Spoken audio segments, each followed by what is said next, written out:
Right, Assalamu alaikum wa rahmatullahi wa barakatuh. Bismillah ar-Rahman ar-Rahim, alhamdulillah wa salatu wa salamu ala rasulillahi sallallahu alayhi wa sallam. Rabbi shrah li sadri wa yassir li amri wahlul uqdatan min lisani yafqahu qawli. Subhanaka la ilma lana illa ma 'allamtana innaka anta alimul hakim. Jazakumullah khairan, brothers and sisters, for sacrificing your Saturday today, inshallah, to attend a whole day conference talking about addiction. May Allah subhanahu wa ta'ala protect us and our family members. Ameen. Say Ameen, guys. Ameen. Come on, say Ameen. Ameen. All right. So before I get started, inshallah, I have to make a little bit of warning. So the content that I'm going to present, at certain point, you'll find it a bit heavy to bear. So feel free at any time, if you want to leave the venue, breathe the air and come back, wake up from your dreams, come back for more nightmares. You're most welcome to do that. So feel free to leave the venue if you feel a little bit disturbed. And you can talk to me later on, inshallah, to make you feel a little bit better. Another thing very, very important, I wish that everyone in the room would have something to note down. Because most of the time, if we don't take notes for the knowledge that we hear, we just simply forget them. So it would be always a good habit for you, inshallah, to take down the notes. And I believe that we will pass all the presentations, all the PowerPoints to the organizers, where you can actually request for a copy of your own later on, inshallah ta'ala. All right, let's get started. I wanted to start by defining addiction, because so far we haven't talked about what addiction is. And that's very, very important. We'll be using a lot of terminologies, and we need to know what we actually talk about, so that when we leave the venue, we have a deep understanding of what addictions are all about. So one of the best definitions that I've read comes actually from an actor.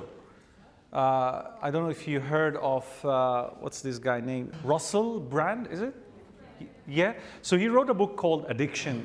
And in defining addiction, he said that any action that feeds a natural reward to the point of destructiveness. That's what addiction is. So we love food, we enjoy food. In fact, we were eating now beautiful Malaysian food, and every bite we had, we describe how beautiful it is. We are enjoying it. But if we keep eat that same food throughout the day, we're gonna get sick. So that's addiction. Sexual intercourse and sexual pleasure is something that's inbuilt in us. We enjoy that. But if it becomes an addictive, it means that we will develop diseases, that we will go to every person to attain that pleasure, and that would lead us to something addictive. So addictions, in short, is loss of control. Loss of control over your own desire, over your own very action. That's addiction. And if you wanted to know three characteristics, sorry I didn't put that on the slides, but just briefly, if you wanted to know three main characteristics for addiction, it is compelling. It's something that compels you to do the action against your own will. Many a times I receive emails or phone calls from people who are addicted to pornography, who would say that, Wallahi brother, I repented yesterday. I begged Allah subhanahu wa ta'ala for forgiveness. I prayed 2 rak'ah. I followed it by Fajr.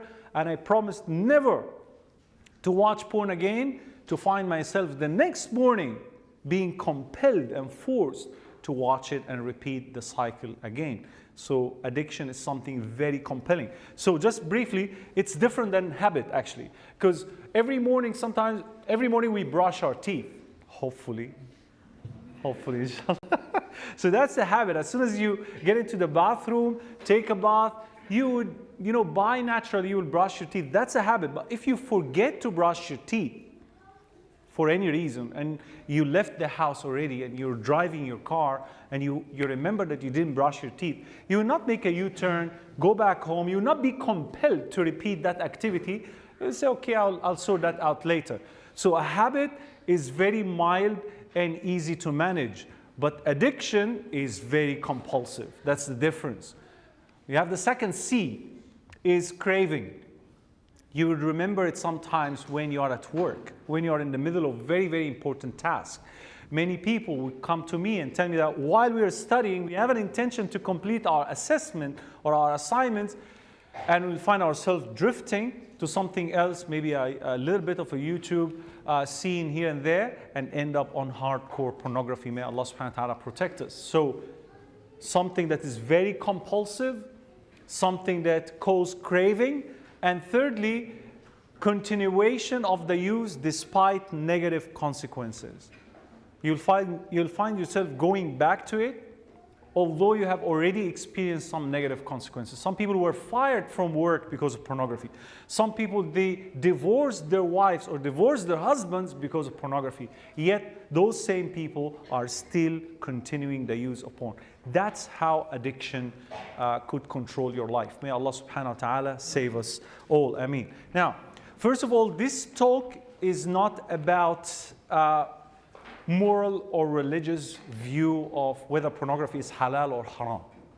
So we get that a lot. Is pornography okay when it is, some people do say like, can I watch pornography with my wife? Can I watch pornography with my husband? And this is very common, my brothers and sisters. Very common question. And you will see that sometimes the husbands are forcing their wives to actually watch with them, and they will justify the act by telling them, it is all right to watch with me. It's halal so long as we are together. May Allah subhanahu wa ta'ala protect us all. Yeah, but we're not going to talk about the halal and the haram aspect today. We'll leave that to another conversation, inshallah. This is also not about the porn industry. I don't care about them, and we're not here to shame them or anything. This is about how harmful pornography is to you. And if it is messing up your life already, it is the time for you to get the facts right so that you can take, inshallah, a step towards recovery. You're with me, inshallah? So what this talk is all about, so here are the outline of my talk, inshallah ta'ala. We're going to define pornography. We're going to know what pornography is all about. Because if you think that some elderly in the room, if you think that pornography is that type of magazines that you used to sneak in and watch in the 70s or in the 80s, you're terribly mistaken. That's not pornography. We're going to talk also about the main contributors in our society for the spread of pornography. Why pornography became overspread. I actually took a paper here. I'll just compare between the statistics that our Sheikh Bilal have shown us and the statistics of pornography, just to know the overspread of pornography in our world in a minute, inshallah ta'ala. We're going to also talk about some shocking statistics, and we'll end the talk with some tips and tricks on how to battle that disease, inshallah. Another thing very, very important before delving into my talk, pornography is very, very tricky issue and very, very difficult to treat. It is very, very difficult to treat. Unless you dig into that person's history as to why he ended up on porn, many a times we will not be able to help that person out. So sometimes people, they become addicted to porn because they have seen their role models watching porn, like they catch their fathers, their mothers, and so on and so forth. So they became traumatized by that scene. So if you don't treat trauma, you'll never be able to treat addiction. Some people, they have some mental illnesses like depression, anxiety, and so on. If you don't treat that area, you will never be able to treat addiction. Because guess what? Porn addiction for them is that escape from that pain. So unless we really understand the case that we're dealing with, many a times we'll never be able to treat addictions. So the tips that I'm going to give at the end are just general, but they may not be applicable for every single individual. That's why I'm inviting everyone who maybe have an issue with porn addiction to contact us, inshallah. We have teams now around the world who can help you out, inshallah. So let us start with defining pornography. Can anyone tell me what pornography is? Just raise up your hand, inshallah. There's nothing right or wrong here. And by the way, this talk and my presence here is not to identify addicts in the venue. I don't have any scanning system and this is not the intention of the talk. The intention of the talk is to raise awareness about the harmful impacts that pornography could cause. so that you can, inshallah, cooperate with the Aware Academy here in Australia, inshallah, to help those who are desperately in need of your help. Right. Anyone can tell me what pornography is? Bismillah. Yeah. Well, you can shout at me, inshallah. If you don't know any, who doesn't know what pornography at all? All right. Thank you. Shouldn't be here, bro. All right. Anyone? Yes, Sheikh. Is it people filmed in a sexual act? People are filmed in sexual act. That's poor soul. Poor. Is that pornography? All right. Anyone else? All right. Okay, I want you to see this definition. This definition made by actually scholars in the field. They say what? They said typically referred to as porn is any material, whether written, visual, or otherwise, that consists of sexually explicit material that is intended to sexually arouse. This is what scholars in the field have defined what pornography is. Any material, even written. Some people, they will come to me and say, how about novels? 50 Shades of Stupid. You know, some scholars, they said, written pornography is more dangerous than visual. Can anyone tell me why? You are the hero. You can imagine yourself actually having that scene. So your imagination will take you far and wide. But the things that you watch, you can't change. It is there for you. So that's why anything that actually arouses your sexual desire, and it's intended for that particular purpose, is defined as pornography. But guess what, my brothers and sisters? This is not the pornography that I'm here to talk about. I'm here to talk about the mainstream pornography that is available on the internet today. I'm here to talk about what? The mainstream pornography, which consists of what? Over 90% of the production of the porn industry. And here is the definition. It is illegal, unclassified called gonzo or hardcore XXX, free online material that depicts individuals or groups engaging in sexual behaviors where iniquity between the parties is clear, violence is observed or audible, where degradation, humiliation, punishment, and extreme submission appear to be the general objective of the power dynamics of the behavior depicted. That's the mainstream pornography of today. Dr. Anna Bridges, she carried out a study some time ago. She did something very difficult for anyone to bear.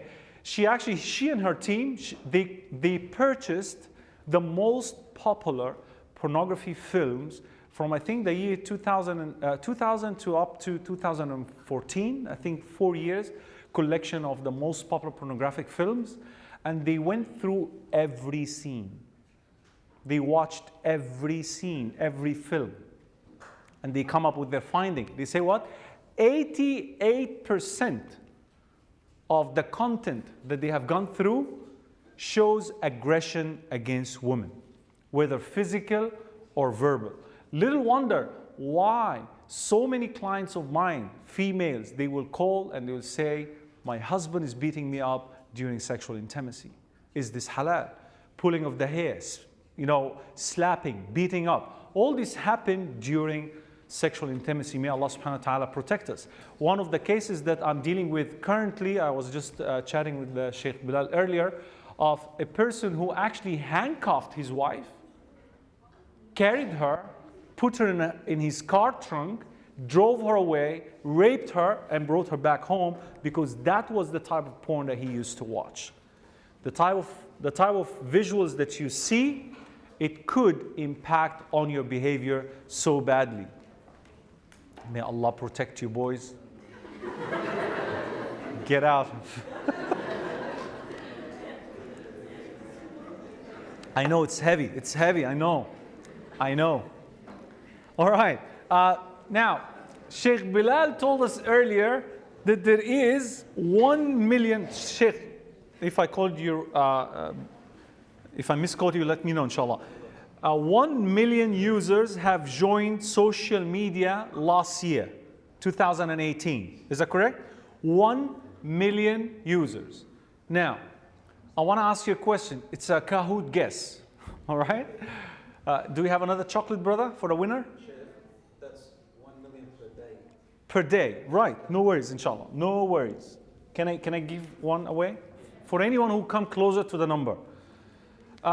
Who could guess how many users have visited one of the most popular pornographic websites last year? So, in 2018, some people have visited that particular website. How many do you think there are? Just raise up your hand. Don't shout. Raise up your hand. And if you heard me, or if you heard that statistic from me before, please keep it to yourself. I'm looking for some people to guess who have got no idea. You got all my recording, bro. How many people have visited that pornographic website on 2018 alone? Yes, sister? 2 million? You're so kind. Yes, sister? Sorry? 3 billion. Thank you. That's now, we are getting closer. Yes, brother? 10 billion. We're getting closer, yeah. 55 million? 3 trillion? I don't know how that looked like. His brother. Sorry? 50? 250 million? 5 billion? 3 million? All right, no one is going to get the chocolate. Now I want you to look here. Look here. Look here. Are you ready? 33.5 billion visitors have... All right, calm down, calm down. Calm down. All right, focus here now.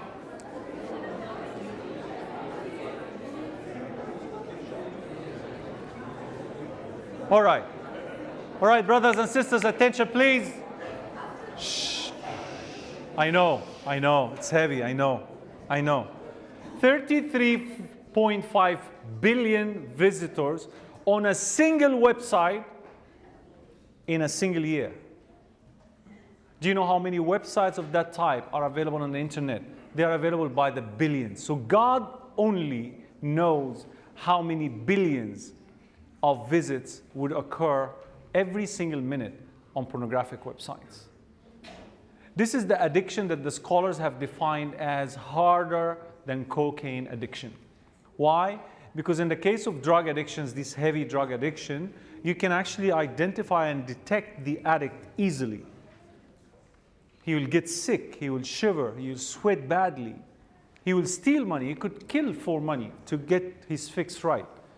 But porn addict could be a hijabi sister, could be an imam leading the salah, could be someone who memorized the entire Quran. That's why I always tell the people, when we treat porn addicts, we have to treat them from a multi-dimensional or multi-model approach. We can't only treat them from spiritual perspective. We can't just tell them Allah subhanahu wa ta'ala said so and so, it's haram. We may tell them that, of course, if that's their background. If they are people of faith, of course we will remind them. But faith alone will not save them from that trouble. You'll have to also identify different scientific methods to go about treating people from addiction. It is so hard to treat. It has to be treated from multi-dimensional way. May Allah subhanahu wa ta'ala protect us. They said that 92 million people daily average on this single website. It's the population of 3 countries, as you can see on the screen. So we cannot fool ourselves and say that Muslims are not infected with this disease, right? We cannot say that, look, this is something like, very mild. We will, inshallah, treat it by salah and fasting alone. Do you remember the man who came to the Prophet sallallahu alaihi wasallam and he told him, Ya Rasulullah, O Messenger of God, allow me to commit adultery. Allow me to commit adultery. Wallahi, one of my favorite hadith is this one. Because this is the man This is the man, this is the Prophet ﷺ, who is teaching us what is halal and what is haram. He is the man in which the religion was revealed for him to be delivered to mankind. Yet, in that particular scenario, he never used the word haram. When the man came to him and told him, allow me to commit adultery, the Prophet ﷺ told him what? أَتَرْضَاهُ لِأُمِّكَ? Would you like this to happen to your mother? Would you like this to happen to your sister, to your aunt? He asked him questions that made the man think and reflect and realize that he was asking for something awful. And as a result, the man regretted. And the Prophet ﷺ even did something extra. He made dua for him. He showed compassion and mercy for that man who was infected with the disease of sex addiction. You see? So we have to understand that we are dealing with something really greater than we can imagine. These are some statistics from that same website. Top 20 countries in terms of traffic. We have Australia here on the top 20. It's, I think, ranked the 9th country in the world in terms of traffic on that single website. The average span, like people who go and spend most of the time there, Australia stands on the top as well. It's, I think, the 8th or the 9th country in the world in terms of average time spent. Now, this is my funny part, the main contributors to the spread of pornography. And this is my own understanding why pornography is getting wider and wider. Number one, because we have characters in the community where they say, not my children. You know those people? You know, I work in school, Sheikh Bilal works in school, and we keep on contacting the parents, come and listen to this briefing about the dangers, harm of pornography. You say, we don't need this, not my children. How many of you have come across those people? My children are angels. We watch Hollywood movie, but never, walayadu billah, these things. No, astaghfirullah. These are main contributors to the spread of pornography. Those are the people who buried their head in the sand pretending that everything is going all right. And we need to wake up now. We need to wake up. We need to address our children at a very, very young age about the harmful impact of pornography. The more you know, the more you grow. The more you know about the harms that could be caused by pornography, the more you will resist this temptation. The harder the resistance system in your brain will be strengthened. So we need to talk to them. Experts in the field, an author by the name of Christian Jensen, she authored 2 books under the same title called Good Pictures, Bad Pictures. One book for senior children, one for junior. And in her introduction, she said, a time has come where the question whether my children are watching porn or not will never exist again. The question should be rather, when? It's only a matter of time. Did you hand them over a cell phone with an internet access? How many of you have got parents, have got children here with internet devices? Raise up your hand. How many parents in the room have given their children internet devices? No parents in the room? Inna lillahi wa inna ilayhi raji'un. Yeah? The question is about when are they going to watch? Because they will. A time will come. If we do not protect them, if we do not guide them on how to use these devices, if we do not filter, instead of filtering your face, filtering your own devices, to block this nudity from, reaching your young children, they will soon become addicted to these materials. May Allah subhanahu wa ta'ala protect us. Another characteristics, those people who are always hopeful. Hopefully they will not, inshallah. Don't worry, pray for them, brother. Say inshallah, brother. Are you coming? I met parents yesterday. After the salah, I was talking to them. I said, brother, are you coming to the event tomorrow? He said, what event? I said, breaking the chains. We're going to talk about addiction. I said, mashallah, this is needed in the community, brother. This is wallahi one of the, I admire your work, brother. Are you coming? Wallah, inshallah.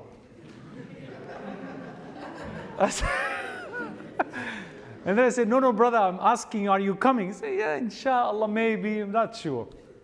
But it's needed, brother. It's like, listening to a khutbah. Have you seen yourself listening to a khutbah and feeling amazing about it? How many of you have listened to a khutbah, a speech, and you went out of the venue, Allah, this speech was amazing. How many of you? Almost all of us, yeah? How many of you remembered that speech? Talk to me about it. I don't remember, but it was amazing. Yeah, it makes you feel better, but where are the benefits now? These characters are like that. Hopefully my children won't come across these things. They will. I'm telling you, my brothers and sisters, the statistics in Australia alone, 1 in 10 porn users under the age of 10. And some people, they tell me, don't talk about it publicly. Until today, some people, they come to me, and I'm sure some of you will come to me and say, shame on you, talking pornography in front of them. They know more than you do. They know more than you do. And I can see them smiling now. Allah protect us, ya Rab. So this is another characters that contribute to the spread of pornography. Mr. and Mrs. overwhelmed. They have so many things to take care of. They are so busy. Allah subhanahu wa ta'ala said in the Quran, نَحْنُ نَكْتُبُ مَا قَدَّمُوا وَآثَارَهُمْ.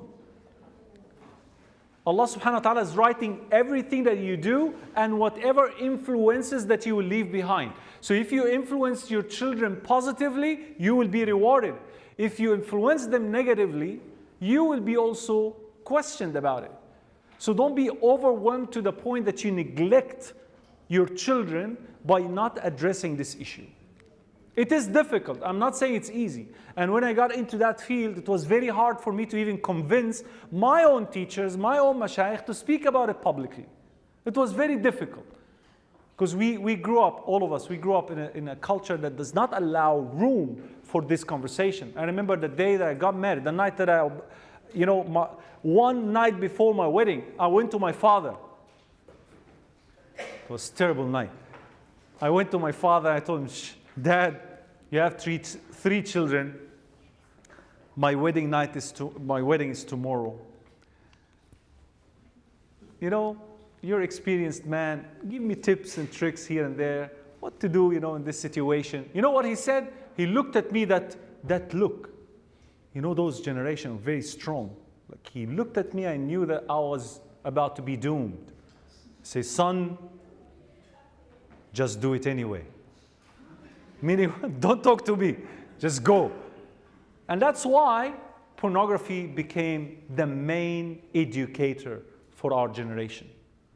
The main educator in that field. Because the door for discussion and conversation was shut whenever we are curious and we wanted to ask any question regarding this issue. I tell my daughter now, it's better to come and ask me questions about this issue than going to your friends. Because your friends will tell you what? Oh, there is a very nice website, www.blah.com. Or there is a celebrity on Insta Haram telling you what to do. So be very, very careful. Parents, your children is amana Allah had given you, so protect them by means of education. Then we have Mr. and Mrs. Addicted. Parents who are in that misery. And they feel that they can't open up and talk because they themselves need help. And I feel sorry for them, love for them. May Allah subhanahu wa ta'ala protect them. But it's time for you to come out of that, cell, that jail, and sort out your problems before it's too late. Because guess what? Sooner or later, they will catch you in the act. And it happens. Wallahi, a divorce case happened in my presence. Because the daughter caught her father in the act. And the wife got to know, and because of this, they both became divorcees. They will catch you. You will forget your history one day. You will forget to delete those histories. And they will have access. And you will be responsible for their addictions for life. May Allah subhanahu wa ta'ala protect us. Mrs. and Mr. Oh, we've seen porn in the past. It's okay. Everybody does it. Wallahi, we got people, just recently it happened in some of the schools. Teachers told the students, it's okay to watch pornography. We all did. It's a phase. Not with this. Not with pornography. Naughtiness, yeah, we can allow, children to be naughty and hyperactive and all. It's a phase until they become mature. But porn will remain for life. I know people who's been addicted for 40 plus years, since their childhood, up until they got married and had children, and they are still addicted to pornography. No solution. Unless you seek the right advice and the right professional help. So, and I have no clue. Those people who have no clue what are the harmful impact of pornography, and they are not interested. People even in the past couple of weeks when we were promoting these events, people say, no, I'm not interested because I have no problem with pornography. I'm not interested. My brothers and sisters, let us not being naive.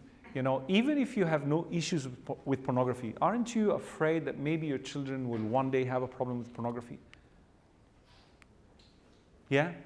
So let us be really smart, and let us focus on one of the most destructive problems that we are facing in our society today: pornography.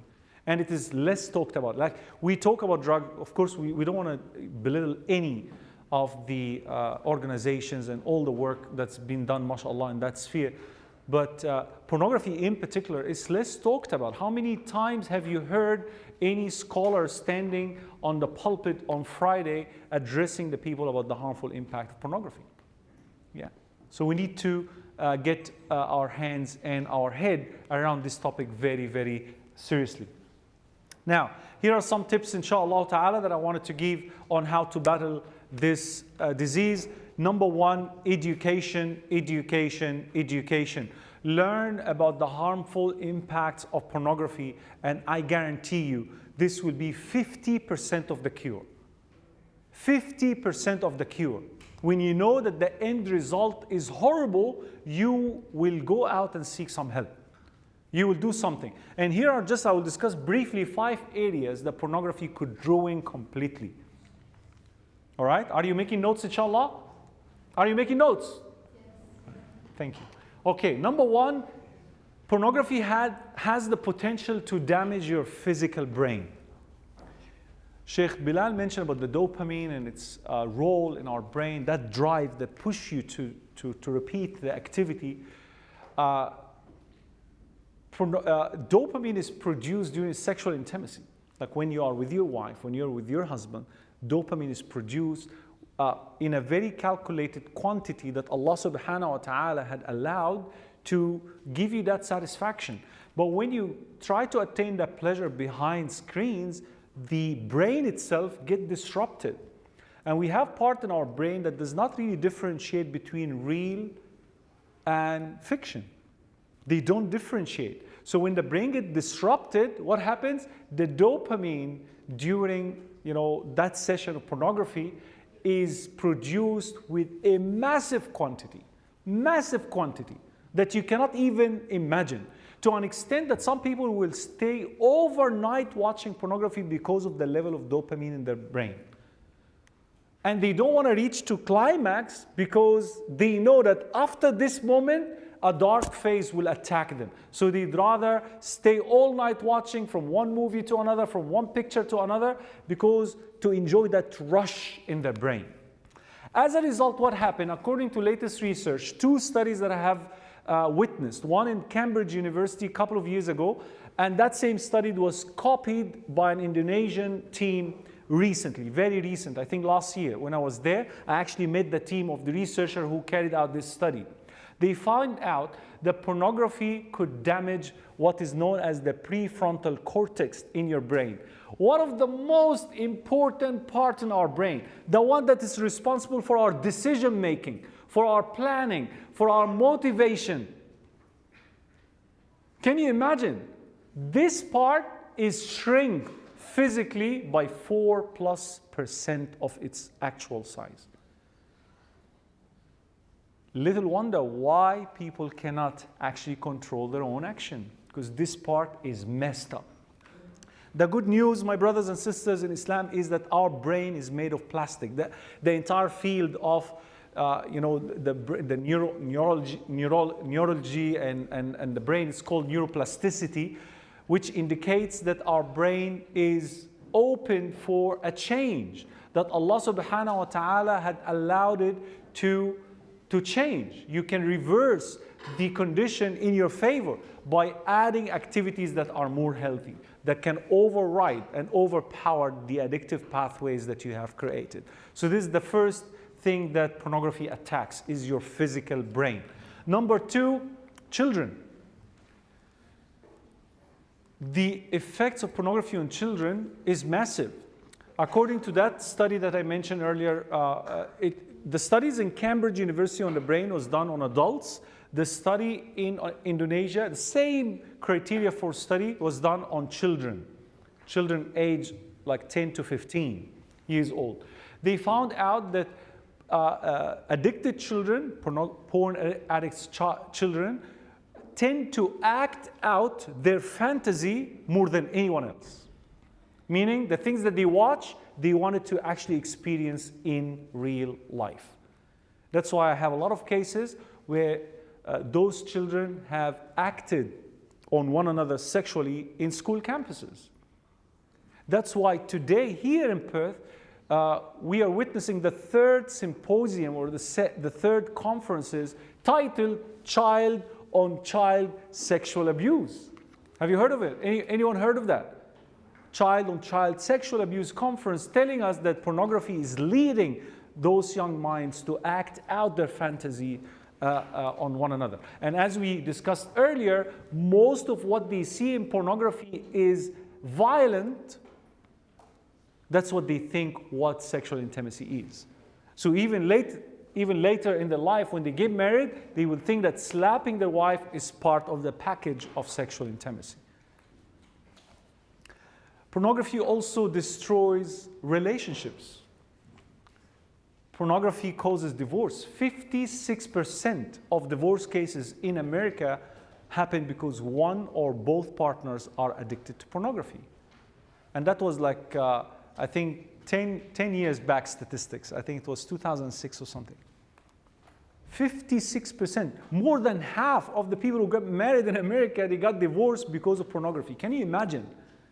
And why? What is the reason? Number one, when a man in particular start watching these images and then he go home, he see only one wife.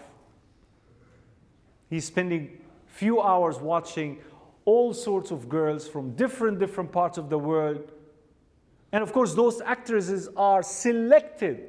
They have that standard for body and so on and so forth. Then when you go to your wife, if she became pregnant and her body shape has changed, then you lose interest in your own beloved wife. You lose interest. And as a result, men are hit with something known as porn-induced erectile dysfunction. The inability of actually acting, sexually with your partner. When you're on porn, you're good. You have no issue. But when you are with a real life partner, you fail to perform sexually. Porn-induced erectile dysfunction, because you have conditioned your brain that sexual pleasure is only attainable through screens. I had a survey with many men around the world. Whenever I go to conduct these workshops, I talk to men and I give them this survey paper. I tell them, would you rather suffer from cancer or erectile dysfunction? The majority of men would say cancer is much better. No man wanted to fail sexually with his wife. No man. But the same applied to women. Many people think that women have not, have no issues with porn. In fact, the statistics have shown that majority of those who are addicted to porn are men. Like the ratio is 70 to 30%. However, again, in terms of females tend to act out faster than men, because women, they seek more connection rather than pixels and pictures. May Allah subhanahu wa ta'ala protect us. And we mentioned this briefly already. It affects and it tarnishes sexual relationships, intimacy itself. For women, they also suffer from something called anorgasmia, which is the not experiencing that pleasure, that climax during intercourse with her husband. That's also one of the things that's caused by pornography, and it's related to brain conditioning as well. Because when you are attaining that reward through other means, then you won't be able to get that satisfaction with your partner. SubhanAllah, that's why Allah subhanahu wa ta'ala in Surah Al-Mu'minun, in chapter 23, is it? 23, the believers in the Quran, Allah subhanahu wa ta'ala mentioned that the only sexual interaction that is allowed is between married couples. فَمَنْ ابْتَغَى وَرَاءَ ذَلِكَ, anyone who seeks pleasure, sexual pleasure, through any other means, those are the transgressors. Even those who resort to masturbation or self-pleasuring, be careful, my brothers and sisters in Islam, because that act on its own is also addictive. And I have come across so many experts in the field who actually say that masturbation sometimes is so damaging to an extent that it could cause a medical side effect of erectile dysfunction. And that is severer than porn-induced erectile dysfunction. Porn-induced erectile dysfunction is the inability of having erection because of pornography, because you watch pornography too much. And the solution is very easy. Stay away from porn and you will regain your sexual power back again. But medical condition of erectile dysfunction is something else that could take years. In fact, the first boy that I came across who got me started on this research, he wanted to kill himself because of erectile dysfunction. Up until today, he's still having the same condition. So it's really something that could lead to this destruction of the entire person. And last point here is faith. Pornography could impact your faith. If you're a religious person, if you're a Muslim, if you're a Christian, it doesn't matter what faith you may belong to, it affects it so bad. And the most common thing that I get from people around the world is, I am a hypocrite. I'm a hypocrite. I pray, and then I relapse. And then I repent, and then I relapse. And then I pray, relapse, pray, relapse. Just like a rat in the lab.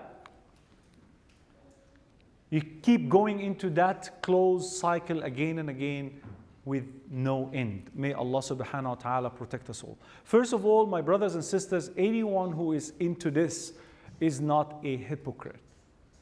Hypocrisy means that you're pretending to be someone who you're not. That's hypocrisy. But you're dealing with something very compelling. You don't like it. You go there unwillingly. And you're fighting it back. Perhaps Allah subhanahu wa ta'ala will reward you for this struggle. Ameen. If you want to get more education, inshallah, I've written 3 books. One is titled Change, and it's a 30 days plan on how to break free from any bad habit, especially pornography. And also I've written another book called 50 Plus Shades of Hope. And it's available outside as well. And it's 12 steps on how to break free from porn. And this is more intense book, meaning like it requires more. In fact, there are more than 100 tips there on how to break free from porn addiction. And the reason why we don't have really specific way to help people is, as I mentioned earlier, everyone has a different background and different pace of recovery. So what works for you may not work for others. So the best way is to try as many tips as you can to break free from this bad addiction. And last book that I have published, alhamdulillah, recently is Better Me, 365 Ways to Transform your Everyday Life, is a compilation of quotes from my mentors, my teachers, myself during lectures to help you, inshallah, get motivated along the way. So just have a look at them, inshallah ta'ala. Second point that I wanted to mention is to help us fight porn addiction is home and school protection. We have to apply in our schools and in our homes, and the resources, my brothers and sisters, are plenty. Just go out there and purchase them. When we go to Woolworth, I see my brothers and sisters carrying bags and trolleys that worth $100, $150, but they don't want to buy an application worth $20 to protect themselves and their children. It's an amazing situation. We run after our stomach, but when it comes to protecting our own faith and our own selves, we are, stingy. So I will recommend only one app for now, inshallah. It's called Family Zone. It's by far one of the applications and companies that I found to be very, very helpful. Family Zone has got two things. One is an application that you can download on your phone. And another thing is a modem that you can purchase and actually connect it to your existing modem at home, the Wi-Fi modem that you're using, you can connect it to it. Now, the application does miracles. You can add all your devices on that app. So if you're the father, you get, for example, your daughter uses Samsung Galaxy Note 8. Your son is using Apple iPhone 5, whatever. So you will feed this application with information about the devices within that house. And then you can tell that device, I want my daughter to use the internet for 2 hours only. Go. It's as simple as that. And it will do the magic. Your daughter, after 2 hours, will not be able to see internet in her life. But your daughter will come and tell you, Daddy, please, can I have another 10 minutes? I was still on the game. Yes, I can do that. 10 minutes. Go. Magician. You can act as a magician. But I want to advise you one thing, because I experienced that with my children, and it worked really very, very well. I actually wrote a contract. And I asked them to draft points that they wanted, to enjoy. So they said that if we did the homework well, if we did it on time, if we studied, if we read, if we prayed, if we do this and that, can you give us extra 30 minutes, extra 1 hour? So we wrote all this in the contract and we all signed it. So the whole process was fun. In fact, we created a parking lot in our house. We call it the devices parking lot. After certain hours, we park our devices in one corner and no one is allowed, neither parents nor children, to touch their phone after certain hours. Come up with your own policies, but this can do the job if you're not around. In fact, this application can send you reports about what your daughter has been doing on the internet. They don't send you details, so it's not a spying system. They just tell you that there is an application that has been downloaded and it's danger. Or this app has been downloaded and it's fine. So if they told you that application is danger because ABC, then you will have now a chance to sit with your daughter, to sit with your son, and open up that conversation to explain to them why this application is not suitable. It's a brilliant system. We need those systems in our homes. The other device, the modem that they sell, actually this company is in Sydney, and they have amazing, mashallah, customer support. You can call them at any time and they'll give you a lot of tips and tricks on how to go around technology. But the modem, you connect it to your current Wi-Fi, it opened up a different network, Wi-Fi network. Now, this Wi-Fi network of Family Zone, give it to your children, because they will never be able to access nudity, period. That's what's amazing about this network. So once you change the password for the existing modem that you have. Change the password, keep it for parents and adults. When relatives come home, when people come home, they want the Wi-Fi, give them what? Family Zone. It will do the magic. So there are a lot of resources out there. Inshallah, if you want to know more tips, you can contact us, inshallah. Number 3, avoid shaming. I want a parent to interact with me now. What will you do if you entered the room, your child's room, and you saw your child watching pornography? What would be your reaction? I want a father or mother to interact with me, please. Raise your hand. And I want you to tell me from your personal perspective, not because you want to show us how kind you are. You hear? Anyone wanted to tell me, what would you do if you see your child watching pornography? Anyone wanted to tell me what would be your instant reaction? Bismillah. Smash him? Smash the phone up. Jazakallah khairan for your honesty. Smash the phone up.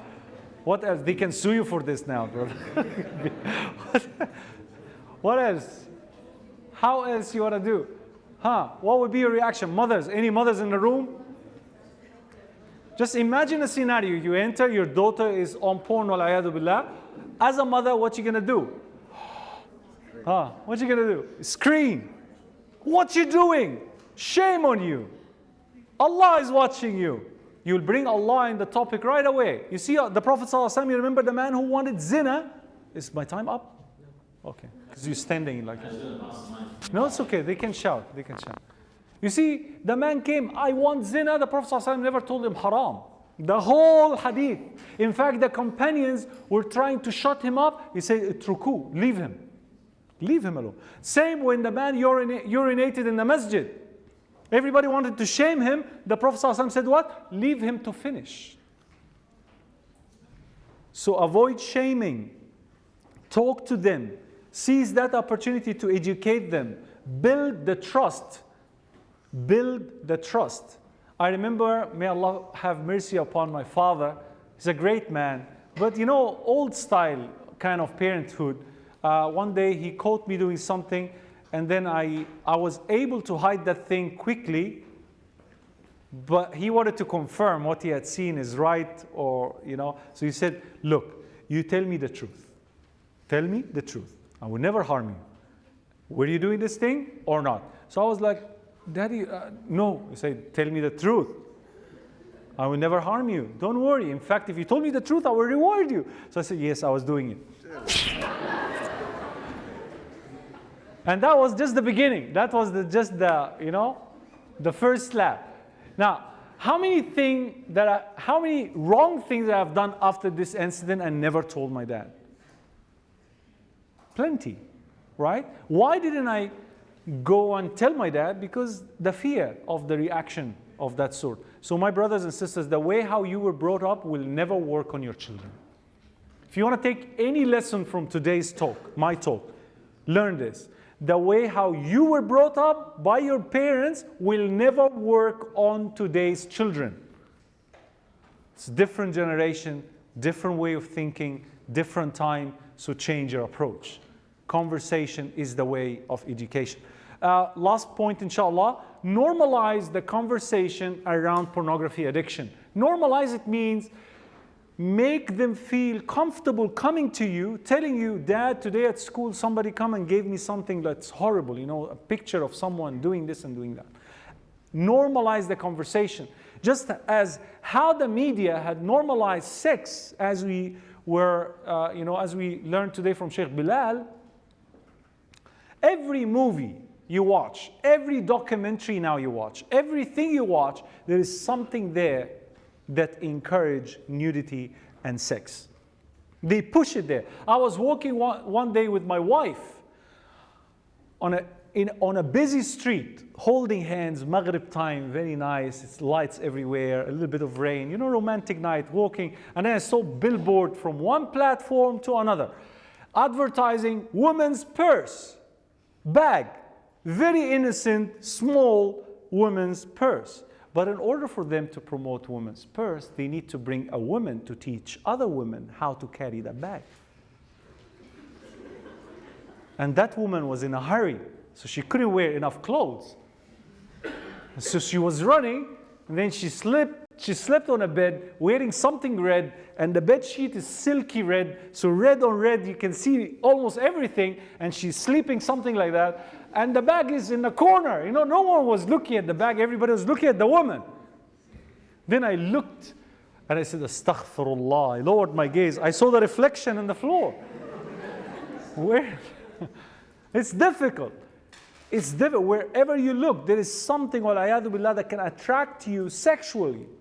So struggle, strive hard, because the type of visual that you see will always store in your brain for a long, long time.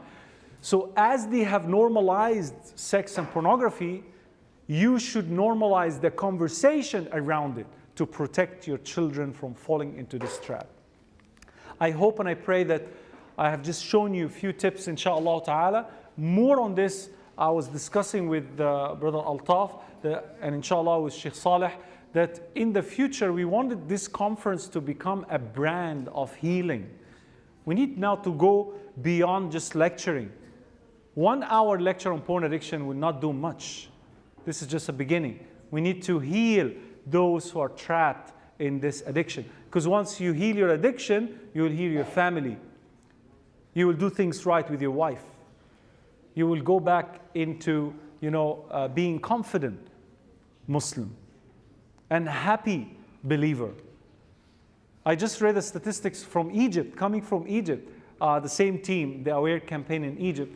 They told me that the rise of atheism today, in certain cities in Egypt because of pornography. I couldn't believe it.